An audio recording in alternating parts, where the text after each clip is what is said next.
आखिर रामलला की मूर्ति का रंग काला क्यों है? जानिए इसके पीछे का रहस्य। रामलला अपने भव्य महल में विराजमान होकर दिव्य दर्शन दे रहे हैं। करोड़ों राम भक्तों का सपना 22 जनवरी 2024 को पूरा हो चुका है।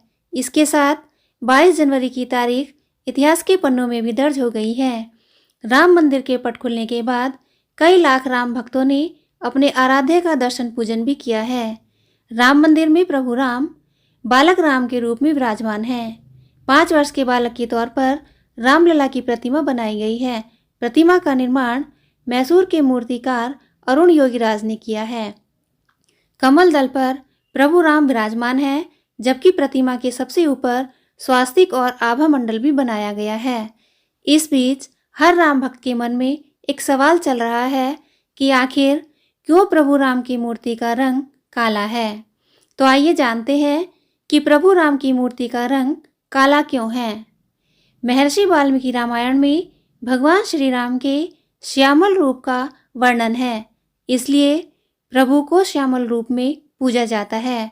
वहीं मंदिर में स्थापित की गई भगवान राम की मूर्ति का निर्माण श्याम शिला से हुआ है। इस पत्थर का रंग काला ही होता है। यही कारण है कि मूर्ति का रंग काला है। इस काले पत्थर को शास्त्रों में कृष्णशिला भी कहा जाता है।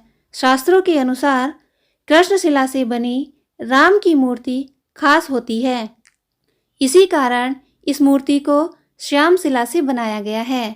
भगवान राम की यह मूर्ति हजारों साल तक रहेगी। दरअसल जिस पत्थर से यह मूर्ति बनी है वह लंबे समय तक खराब नहीं होता।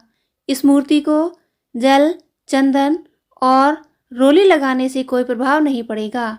यह मूर्ति इनसे खराब नहीं होगी। क्या है इस मूर्ति की खासियत? रामलला की इस मूर्ति का वजन करीब 200 किलोग्राम है। इसकी ऊंचाई 4.24 फीट जबकि चौड़ाई 3 फीट के करीब है। रामलला की मूर्ति में 5 साल के बालक की कोमलता झलक रही है। इस मूर्ति में बालत्व, देवत्व और एक राजकुमार तीनों की छवि दिखाई दे रही है।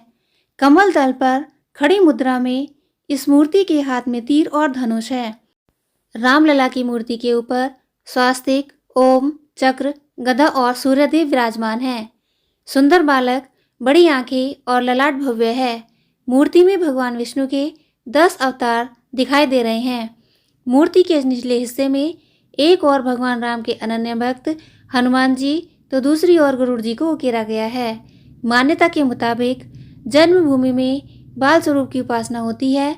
इसी वजह से भगवान श्री राम की मूर्ति बाल रूप में बनाई गई है। रोचक जानकारियों के लिए मेरे चैनल को सब्सक्राइब करें। धन्यवाद।